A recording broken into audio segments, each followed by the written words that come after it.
Hello friends, welcome to my channel vital etc. Friends, आज हम next lesson start करने वाले हैं जो कि अपना लेसन है प्रकाश। ठीक है, तो सबसे पहले हम बात करते हैं फ्रेंड्स इसके टॉपिक के बारे में। तो प्रकाश होता क्या है, किसे हम प्रकाश, तो प्रकाश क्या होती है, एक प्रकार की ऊर्जा है जो हमारी आंखों के रेटिना को प्रभावित करके वस्तु का आभास कराती है। तो फर्स्ट एक नंबर का क्वेश्चन यहीं से बनता है फ्रेंड्स कि प्रकाश क्या होती है, एक प्रकार की ऊर्जा होती है जो हमें देखने में क्या करती है, हेल्प करती है, मतलब हमारे रेटिना को प्रभावित करती है जिसके कारण हमें वस्तु का आभास होता है। नेक्स्ट हम बात करते हैं कि प्रकाश किरण किसे कहते हैं। नेक्स्ट इसी में हमसे पूछा जा रहा है प्रकाश किरण किसे कहा गया है। तो प्रकाश किरण क्या होती है फ्रेंड्स कि जब प्रकाश एक सीधी सरल रेखा में गमन करता है तो उसे हम क्या कह देंगे, प्रकाश किरण। कि प्रकाश का सीधी सरल रेखा में गमन करना ही प्रकाश किरण कहलाता है। इसके बाद एक टॉपिक है नेक्स्ट जो है अपने पास प्रकाश का विवर्तन। कि प्रकाश का विवर्तन क्या होता है कि जब प्रकाश एक सीधी सरल रेखा में गमन करता है और उसके सामने बहुत सूक्ष्म अपारदर्शी वस्तु कैसी हो, अपारदर्शी, जिसको प्रकाश किरण पार ना कर सके और सूक्ष्म भी हो, तो प्रकाश किरण क्या होती है, उसके किनारों पर से मुड़ जाती है।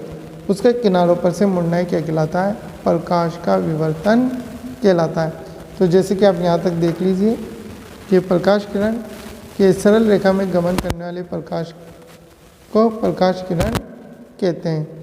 ठीक है, इसके बाद प्रकाश का विवर्तन। तो प्रकाश का विवर्तन क्या होता है, यदि प्रकाश के पथ में रखी अपारदर्शी वस्तु बहुत छोटी हो तो प्रकाश सरल रेखा में गमन करने की बजाय किनारों पर से मुड़ जाता है। प्रकाश की इस प्रवृत्ति को हम क्या कहते हैं, प्रकाश का विवर्तन कहते हैं। प्रकाश का किनारों पर से मुड़ना ही क्या कहलाता है, प्रकाश का विवर्तन कहलाता है। अब अपना मोस्ट टॉपिक शुरू होता है फ्रेंड्स यहाँ से, प्रकाश का परावर्तन। मोस्टली पूछा जाता है प्रकाश का परावर्तन किसे कहते हैं। तो फ्रेंड्स पहले आप इसको समझ लीजिए एक बार कि प्रकाश का परावर्तन एक्चुअल में होता क्या है। तो प्रकाश का परावर्तन क्या होता है फ्रेंड्स कि जैसे मान लो यहाँ पर ये एक समतल पृष्ठ है, ठीक है, तो प्रकाश का परावर्तन हम किसे कहेंगे कि एक समतल पृष्ठ है और इस समतल पृष्ठ पर क्या होती है कि जब प्रकाश किरण आती है तो प्रकाश किरण क्या होती है, समतल पृष्ठ से टकराकर वापस उसी माध्यम में लौट जाती है। जैसे फ्रेंड्स यहाँ तो मान लो वायु, ठीक है, और यहाँ पर नीचे मान लो एक दर्पण, ठीक, दर्पण या पानी वगैरह कुछ भी आप यहाँ पे मान सकते हो, जैसे दर्पण, ठीक है, कांच यहाँ पर है, ठीक। तो ये तो कौन सा है, विरल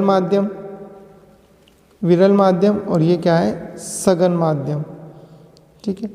तो इसमें क्या होता है कि जब प्रकाश किरण एक माध्यम से चलकर, मतलब एक तरीके से विरल माध्यम से, ठीक है, एक माध्यम से चलकर दूसरे माध्यम की सतह से टकराकर वापस उसी माध्यम में लौट जाता है तो उसे हम क्या बोलते हैं, प्रकाश का परावर्तन कहते हैं।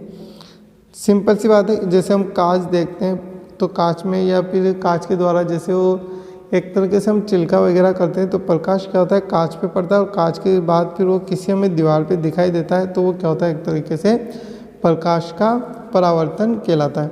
अब जो प्रकाश किरण जो आती है उसका नाम रखा जाता है आपतित किरण। उसको क्या बोलते हैं फ्रेंड्स, आपतित किरण के नाम से उसको जानते हैं। और ठीक है, जो टकराने के बाद जब परावर्तित होती है तो उस किरण को हम क्या बोलते हैं, परावर्तित किरण उसको कहा जाता है। ठीक है, तो एक तो क्या होती है आपतित किरण और एक क्या होती है परावर्तित किरण।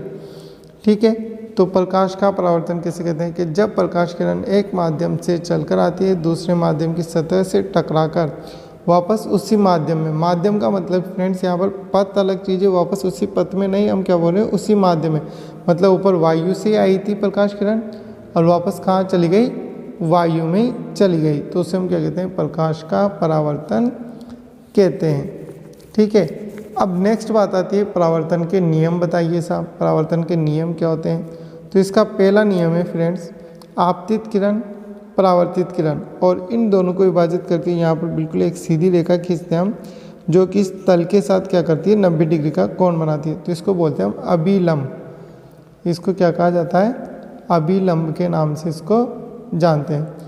तो परावर्तन का फर्स्ट नियम क्या होता है, आपतित किरण, परावर्तित किरण और अभिलंब, ये तीनों क्या होते हैं, एक ही बिंदु पर स्थित होते हैं, पहला नियम।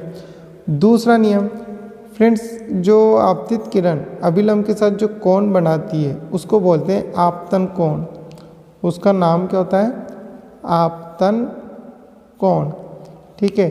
और परावर्तित किरण अभिलंब के साथ जो कोण बनाती है उसका नाम होता है परावर्तन कोण, उसको हम परावर्तन कोण के नाम से जानते हैं, ठीक।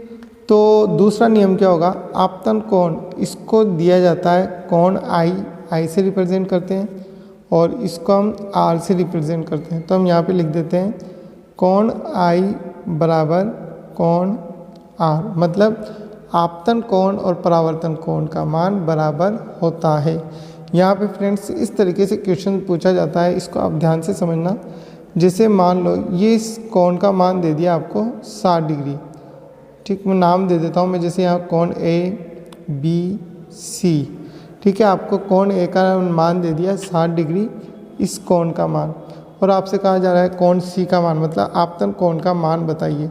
तो फ्रेंड्स इसका एक चीज़ ध्यान रखना आप, जैसे ये पूरा कितने डिग्री का है, यहाँ से लेकर अभी लंबे से लेकर 90 डिग्री, 90 में से यहाँ पर ये वाला कोण अगर हमने घटा दिया तो ये कोण कितने का बचा, बी वाला 30 डिग्री का, ठीक है ना भाई। अगर ये 30 का है तो ये भी कितने का होगा, 30 डिग्री का होगा। तो इस चीज़ का ध्यान रखना कि हमने कोण आई बराबर कोण आर, मतलब आपतन कोण और परावर्तन कोण का मान क्या होता है, बराबर होता है। तो पहला नियम, आपतित किरण, परावर्तित किरण और अभिलंब तीनों एक ही बिंदु पर स्थित होते हैं। दूसरा नियम, आपतन कोण और परावर्तन कोण का मान बराबर होता है।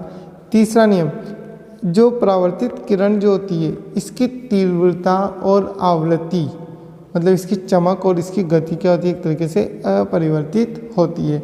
इसको हम बोलते हैं परावर्तन के नियम। अब हम बात करते हैं परावर्तन के प्रकार, कि परावर्तन कितने प्रकार का होता है। तो फ्रेंड्स परावर्तन जो होता है ये दो प्रकार से होता है, एक तो नियमित परावर्तन और एक होता है विसरित परावर्तन। नियमित परावर्तन में क्या होता है फ्रेंड्स, इसको समझना आप कि जब प्रकाश किरणें किसी समतल पृष्ठ पर आपतित होती है, प्रकाश किरणें क्या होती है, किसी समतल पृष्ठ पर आपतित होती है, तो वो क्या होती है, परावर्तन के पश्चात जब गुजरती है तो वो एक दूसरे के समांतर होती है। परावर्तन के पश्चात जब वो गुजरती है तो वो क्या होती है, एक दूसरे के समांतर होती है। समांतर मतलब वो एक दूसरे को प्रतिच्छेद नहीं करती, एक दूसरे को नहीं काटती, तो उसको हम बोलते हैं नियमित परावर्तन। दूसरा होता है विसरित परावर्तन। दूसरा क्या होता है, विसरित परावर्तन। विसरित परावर्तन में क्या होता है फ्रेंड्स, कि जब प्रकाश किरण किसी खुरदरे पृष्ठ पर आपतित होती है, तो प्रकाश किरण जब खुरदरे पृष्ठ पर आपतित होगी तो वो क्या होगी, परावर्तन के पश्चात क्या होगी, एक दूसरे को प्रतिच्छेद कर देती है। परावर्तन के पश्चात वो एक दूसरे को प्रतिच्छेद कर देगी, तो उसे हम क्या कहेंगे फिर, विसरित परावर्तन। यहाँ पर क्या कर रही है, एक दूसरे को प्रतिच्छेद कर रही है, तो उसको हम विसरित परावर्तन, मतलब वो एक दूसरे के समांतर, ये तो समांतर है और ये एक दूसरे के समांतर नहीं होती है, एक दूसरे को प्रतिच्छेद कर देती है, तो उसे हम क्या कहेंगे, विसरित परावर्तन कहते हैं। तो ये था फ्रेंड्स आपके परावर्तन और अपवर्तन। इसके आप नोट्स देख लीजिए, परावर्तन इसको देख लीजिए आप। जब प्रकाश किरण एक माध्यम से चलकर दूसरे माध्यम में की सतह से टकराकर वापस उसी माध्यम में लौट जाती है तो उसे हम क्या कहते हैं, प्रकाश का परावर्तन कहते हैं। परावर्तन के नियम, आपतित किरण, अपवर्तित किरण में अभिलंब तीनों एक ही बिंदु पर स्थित होते हैं। आपतन कोण में परावर्तन कोण का मान बराबर होता है, कुछ जिसको हम कोण आई कोण आर से रिप्रेजेंट करते हैं। और तीसरा है अपने परावर्तित किरण की तीव्रता व आवृत्ति क्या होती है, अपरिवर्तित होती है। इसके बाद हमने बात करी परावर्तन के प्रकार। तो परावर्तन के प्रकार क्या होते हैं फ्रेंड्स, जैसे परावर्तन दो प्रकार का होता है, एक तो नियमित परावर्तन। तो नियमित परावर्तन जब प्रकाश किरणें किसी समतल पृष्ठ पर आपतित होती है तो परावर्तन के पश्चात एक दूसरे के समांतर हो जाती है, तो उसे हम क्या कहते हैं, नियमित परावर्तन कहते हैं। जैसे कि आप ये वाला डायग्राम जो हमने बनाया, ठीक है, इसको नियमित परावर्तन कहते हैं। दूसरा है विसरित परावर्तन। फ्रेंड्स नोट्स में कुछ गलती हो तो इनको आप थोड़ा सा समझ जाना। विसरित परावर्तन। तो विसरित परावर्तन क्या होता है कि जब प्रकाश किरणें किसी खुरदरे पृष्ठ पर आपतित होती है तो परावर्तन के पश्चात एक दूसरे को प्रतिच्छेद करती है, तो उसे हम विसरित परावर्तन कहते हैं। उसे हम क्या कहेंगे? विसरित परावर्तन कहेंगे। ठीक, तो ये क्या है आपके परावर्तन, विसरित परावर्तन।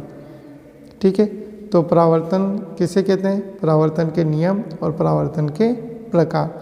ठीक फ्रेंड्स, नेक्स्ट हम बात करेंगे फ्रेंड्स इस लेसन में जो छोटी छोटी परिभाषाएं जो हमारे काम की है उन सभी के बारे में, साथ में गोलीय दर्पण वगैरह भी हम इसमें डिस्कस करेंगे। फ्रेंड्स, वीडियो को ज़्यादा से ज़्यादा शेयर करें और उम्मीद करता हूँ इस बार मैं आपके जो भी नोट्स है वो कंटिन्यू डालूंगा और आपकी जो न्यू सिलेबस है उसके अकॉर्डिंग। और फ्रेंड्स, हो सके तो इस बार आपके 1 नंबर वाले, 2 नंबर वाले और ऑब्जेक्टिव टाइप मल्टीपल क्वेश्चन जो है वो ज़्यादा आएंगे। इस चीज़ का आप अच्छे से ध्यान रखना। लॉन्ग क्वेश्चंस हो सकता है आपके कम आए, तो आप ज़्यादा से ज़्यादा 1 नंबर 2 नंबर वाले इन क्वेश्चंस को अच्छे से तैयार करते चले और वीडियो में साथ बने रहे। और वीडियो अच्छी लगे तो प्लीज़ इसको लाइक और शेयर ज़रूर करें, ज़्यादा से ज़्यादा शेयर करें फ्रेंड्स, ताकि मुझे भी इंटरेस्ट आए आपके साथ जुड़े रहने में और मैं नई वीडियो आपके अपलोड करता चलूँ। Thank you for watching.